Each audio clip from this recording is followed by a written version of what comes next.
다윗이 장군으로 임명된 후에 다윗은 이스라엘의 전쟁을 언제나 승리로 이끌었습니다. 하루는 그가 성으로 돌아올 때 이스라엘 여인들이 사울이 죽인 자는 천천히요, 다윗이 죽인 자는 만만이라 이렇게 노래를 하는 것이 아니겠습니까? 이것을 들은 사울은 자신이 천천히고 다윗이 만만이면 결국 다윗이 이 나라를 뺏을 것이 아닌가라고 생각하면서 그를 질투하기 시작했습니다. 계속된 다윗의 승승장구에 사울은 평안을 잃고 많이 불안해했습니다. 결국 사울은 창을 던져 다윗을 죽여버리려고 했습니다. 이때부터 다윗은 사울을 피해서 도망자 생활을 무려 10수년 동안 감당해야 했습니다. 사울이 다윗을 죽이려고 얼마나 혈안이 되었는지 오늘 본문 말씀에 보시면 다윗을 쫓는 군사가 자그마치 3,000명이라고 합니다. 이 숫자는 전에 이스라엘이 블레셋과 싸울 때 투입했던 병사들의 숫자와 같습니다. 즉 다윗 한 명을 잡기 위해서 온 나라를 헤집고 사울이 다니는 것을 알 수 있습니다. 또한 이것은 그가 점점 하나님을 떠나 평안을 잃고 미쳐가고 있다는 것을 보여줍니다. 도망자 신세인 다윗은 들염소 바위에까지 이르렀습니다. 이 들염소 바위는 벼랑 끝 낭떠러지를 말합니다. 그만큼 다윗이 지금 피할 곳 없는 위기의 상황임을 보여주고 있습니다. 우리도 하나님 말씀대로 살면 탄탄대로가 펼쳐지고 하나님의 복이 나타나는 것을 기대합니다. 그러나 현실은 어떻습니까? 다윗처럼 그렇지 않은 게 참 많지요. 주님 말씀대로 살고 순종했는데 벼랑 끝과 같은 상황들, 마라와 같이 쓸모밖에 없는 상황들을 우리는 자주 경험할 것입니다. 이러한 상황 속에서 오늘 본문의 다윗처럼 우리는 이 억울한 상황을 이겨낼 수 있는 방법을 찾고 또 함께 기도하려고 합니다. 어떻게 하면 우리가 이 억울한 상황을 참고 이길 수 있을까요? 첫 번째는 하나님의 일하심을 우리가 믿을 때 참을 수 있다고 합니다. 하나님은 성도를 고난 속에 내버려 두지 않으시고 그 백성들을 위해서 일하고 계신다는 것을 우리는 잊지 말아야 합니다.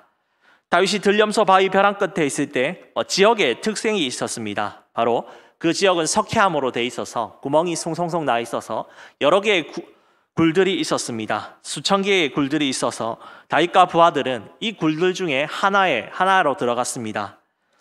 본문 24장 3절에 엔게디까지 다윗을 쫓아온 사울은 급히 굴에 들어가서 볼일을 보고 있는 장면이 나옵니다. 그런데 수천 개의 굴 중에서 마침 그가 들어간 곳이 다윗이 숨어 있었던 곳이 아니겠습니까? 인간적인 확률로 사울이 수천 개의 굴 가운데에 다윗과 만날 확률이 얼마나 될까요? 수천분의 1로 아주 희박한 확률입니다.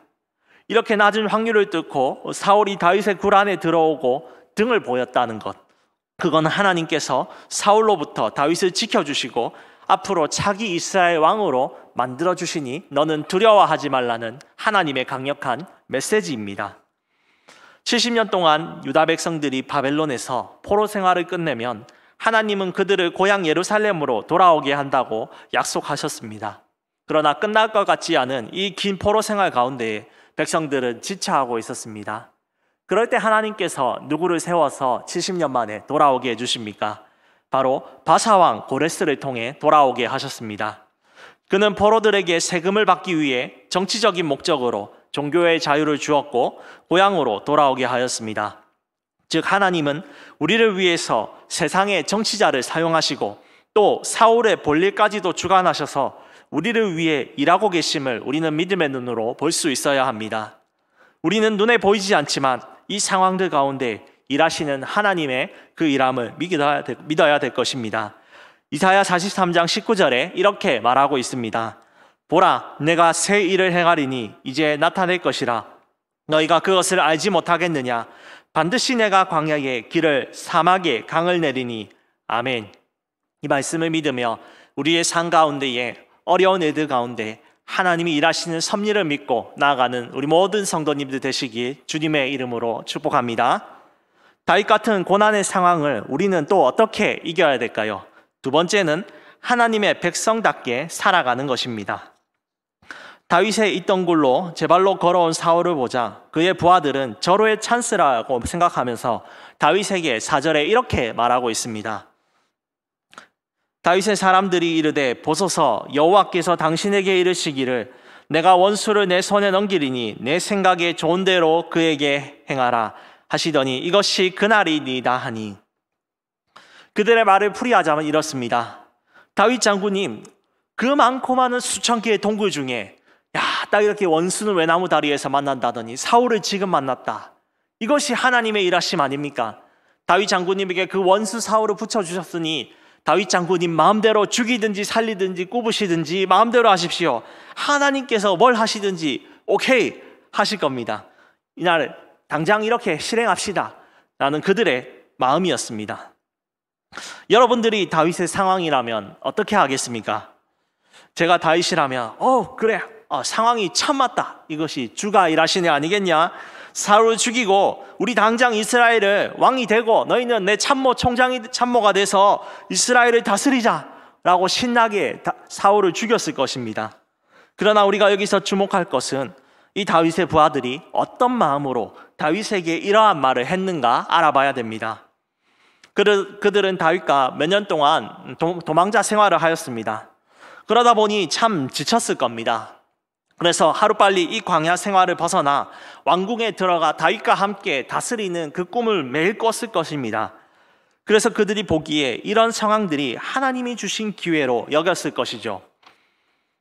우리는 또 다윗의 부하들이 한 말 중에 주목할 단어가 있는데요. 한번 보겠습니다. 다시 한번 본문 4절 한번 보시면요. 끝부분에 내 생각에 좋은 대로 그에게 행하라 입니다.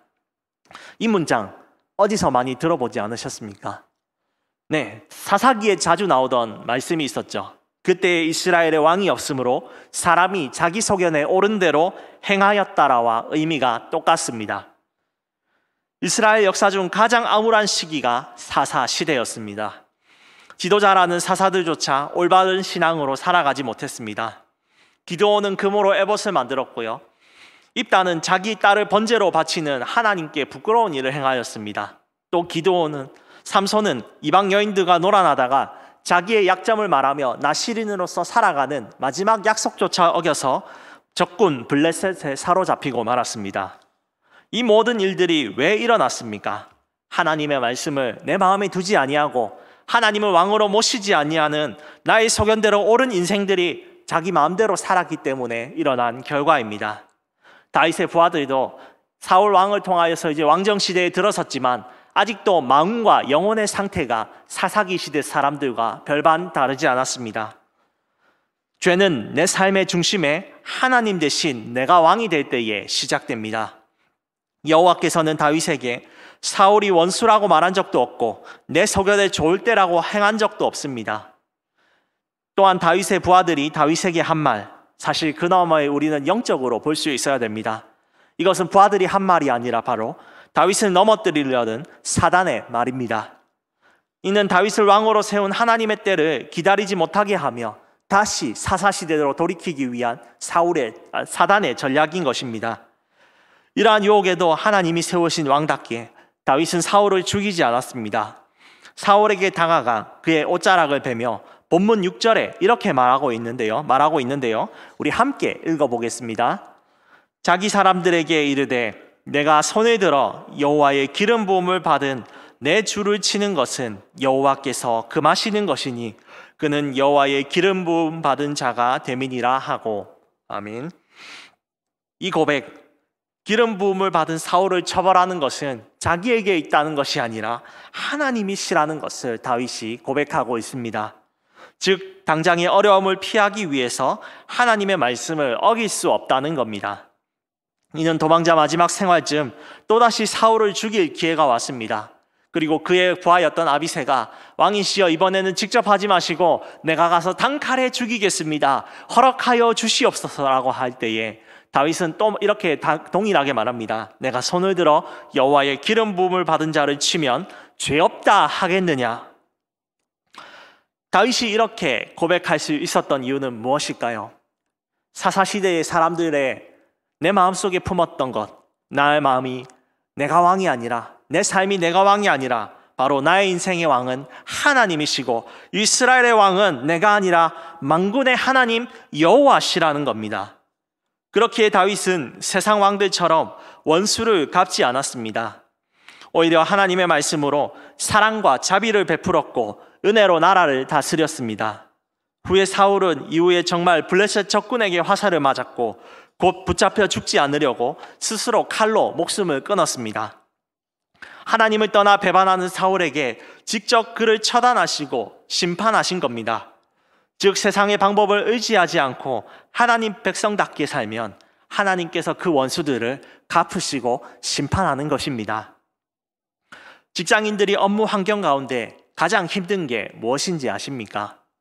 강도 높은 일, 열악한 근무 환경, 적은 연봉 등 다양한 요인들이 있지만 가장 힘든 건 사람과 대하는 관계라고 합니다. 상대방이 폭언과 모욕을 주면 사람답게 대접하지 않을 때 가장 견디기 힘들다고 하죠. 예를 들어 전화 상담원한테 옛날의 사람들은 온갖 욕설을 하는 목된 고객들이 많았습니다. 그러나 이제 나라에서 제도적으로 안내원들에게 함부로 욕하면 처벌받는 법까지 생겼다고 합니다. 그러나 아직도 이 사회 그리고 이 세상 속에서 약자들을 못살게 굴고 악인이 의인을 괴롭히는 잘못된 일들이 계속해서 일어나고 있습니다. 여러분들의 삶 가운데서도 사울처럼 나를 못살게 하고 또 넘어뜨리려고 하는 것들이 있을 것입니다. 그럴 때 나는 어떻게 해야 될까요? 손을 들어서 그들에게 조직의 쓴맛을 보여주고 복수의 칼날을 갈고 와신상담하고 또 똑같이 악을 쓰고 그들을 꺾는 것이 내 마음이 후련하겠습니까? 당장에 그럴지 모르겠지만 그것은 나에게 또 돌아오게 됩니다. 그리고 하나님이 원하시는 것이 아닙니다. 주님께서는 우리에게 이렇게 하라고 로마서 12장 19절에서 21절에 이렇게 말씀합니다. 제가 읽겠습니다. 내 사랑하는 자들아, 너희가 친히 원수를 갚지 말고 하나님의 진노하심에 맡기라. 기록되었으되 원수 갚는 것이 내게 있으니 내가 갚으리라고 주께서 말씀하시니라. 내 원수가 줄이거든 먹이고 목마르거든 마시게 하라. 그리함으로 내가 숯불을 그 머리에 쌓아 놓으리라. 악에게 치지 말고 선으로 악을 이기라. 아멘. 하나님께서는 원수를 우리가 갚지 말라고 합니다. 이 원수 갚는 건 하나님께서 하실 일이기 때문입니다. 내가 원수를 공격하면 어떻게 될까요? 당장에 그 원수를 갚으면 통쾌하고 짜릿하지만 그 원수도 다시 이를 갈면서 나에게 배 이상으로 공격할 위험이 있습니다. 그렇기에 하나님은 나를 보호하시기 위해서 그 원수를 갚지 말라고 합니다. 또 주님께서는 내가 원수처럼 악해지기를 바라지 않으십니다. 철학자 니체는 이렇게 말했습니다. 괴물을 내가 상대할 때에 조심해야 될 것이 있다. 바로 그 괴물과 계속 상대하고 싸우고 미워하다 보면 어느덧 내가 뒤돌아보니 내가 바로 그 괴물이 될 수 있기 때문이다 라고 얘기했습니다. 원수와 늘 싸우고 대적하면 미워하면 나도 그 원수처럼 살아가고 결국은 하나님이 원하시는 하나님의 백성답게 살지 못하는 것이죠. 우리가 주님께 원수 갚는 것 맡겨야 되는 또 마지막 이유는요, 우리가 하나님 나라의 백성이기 때문입니다. 우리도 전에는 어땠습니까? 하나님의 마음을 아프게 하였고 그 주님의 뜻대로 살지 않는 불순종의 자식들이었습니다. 그러나 주께서 우리에게 아들을 주시사 사람으로 오시고 그 말씀에 순종하며 우리를 사랑하셔서 자기의 목숨을 내어주시며 우리를 자녀 삼으셨습니다. 그렇기에 우리는 그 사랑을 힘입어서 그 받은 말씀대로 하나님의 백성답게 살아야 되는 것입니다. 로마서 본문에서 재밌는 것 21절을 다시 한번 해주시면 감사하겠습니다. 다시 보면 우리가 원수에게 선을 행하면 하나님께서 그 숯불을 머리에 쌓아 놓는다라고 말하고 있습니다. 20절이죠. 여기에 숯불을 쌓는다는 것 다시 한번 보시면요, 두 가지의 의미가 있습니다. 첫 번째, 그 원수의 하나님께서 내가 선을 행하면 이 숯불이 점점 뜨겁게 달구어지는 것입니다. 그래서 그 원수가 하나님의 백성의 선하심을 맛보았음에도 불구하고 회개하지 않는다면 이 숯불이 점점 불타올라서 결국은 하나님의 심판의 날에 그 원수가 이 숯불로 인해서 멸망하게 될 것이라는 의미입니다. 또 두 번째 의미가 있는데요, 그것은 원수가 의인에게 받은 선을 깨닫고 너무나 부끄러워서 하나님 앞에 회개하고 그 또한 우리와 같이 하나님의 자녀가 된다는 것입니다. 이 말씀은 무엇을 말합니까? 우리가 선을 행하는 것, 바보 같고 아무런 의미가 없는 행위가 아니라는 것입니다. 하나님이 그 영혼을 회개시키고 심판하시는 도구로 사용하시는 것입니다. 이것을 몸소 실천한 사람이 누구이십니까? 바로 우리 예수 그리스도이십니다. 우리가 아직 죄인 되었을 때에 그리스도께서 우리를 위하여 죽으심으로 하나님께서 우리에 대한 자기의 사랑을 확증하셨느니라. 또한 이 로마서를 쓰는 바울도 원수에 대한 사랑을 입은 수혜자였습니다. 그를 위해서 기도했던 한 사람이 누가 있었습니까? 바로 스데반 집사님이시죠. 그가 많은 사람들에게 돌에 맞아 죽을 때에, 또 사도 바울은 저 인간 잘 죽었다라고 박수칠 때에 스데반은 하나님께 하늘을 향하여 이렇게 외쳤습니다. 주여, 이 죄를 저들에게 돌리지 마시옵고 그들을 용서하여 주시옵소서. 그렇게 중보했던 그 기도가 신약 성경을 가장 많이 썼던 위대한 사람 사도 바울을 탄생시킨 것입니다. 그러므로 성도 여러분, 우리에게 억울한 일을 날마다 주는 사람이 있습니까? 하나님께 그 영혼을 맡기고 우리는 그 영혼에게 주님의 백성으로 의와 선으로 갚아주시길 축복합니다. 그러나 이것 내 힘으로 되지 않습니다. 그 사람에게 당했던 일 생각하면 할수록 화가 나고요. 내가 왜 참아야 되고 내가 그 원수를 위해 기도하려고 하면 내 가슴이 아파오고 저려옵니다. 그런데 그것을 이길 수 있는 것 바로 무엇입니까? 주의 말씀을 읽음을 통하여서 하나님의 십자가의 사랑이 얼마나 크신지 날마다 더 깨닫는 것입니다. 또 기도함을 통하여서 주님께서 나의 마음을 변화시켜서 성령의 충만한 마음으로 안 되는 것 되게 하게 해주시는 것입니다. 이렇게 기도할 때에 살다 보면 하나님이 그 약속을 이루어 주시고 나의 선을 통하여서 그 원수를 심판하시든지 멸망시키는 또 귀한 통로가 되게 해주실 줄 믿습니다. 그리하면 주님께서 다윗을 왕으로 세우신 같이 우리 또한 큰 사명을 주시고 하나님께서 이 교회와 이 세상 가운데에 우리를 높이 들어 사용하실 줄 믿으시기를 주님의 이름으로 축복합니다. 오늘 하나님의 말씀을 붙잡고 오늘 간절히 기도하기를 원합니다. 내가 어렵고 힘든 일을 당할 때 그 모든 것들을 가장 선한 것들로 바꾸시는 하나님의 섭리를 기대하며 함께 기도합시다. 주님, 지금은 앞이 아무것도 보이지 않고 깜깜하고 마라와 같은 쓴물밖에 없습니다. 그러나 이스라엘 백성들처럼 주님을 원망하고 배반하고 떠나가는 것이 아니라 나오미처럼 불평하고 오늘 이 밤에 하나님께 결단하며 부르짖으며 나의 지경을 넓혀달라고 간구할 때에 주께서 여러분들에게 가장 좋은 것으로 갚아주실 줄 믿으시기 바랍니다. 또 합력하여 모든 악을 선으로 이기시는 하나님의 일을 기대하면서 내가 할 수 있는 선을 행하는 것, 빛의 열매, 그리고 성령의 9가지 열매, 그 모든 풍성한 열매를 맺어서 하나님께 칭찬받고 주님처럼 다윗처럼 귀하게 쓰임받는 우리 모든 수정교회 성도 여러분들 되실 줄 주님의 이름으로 축복합니다.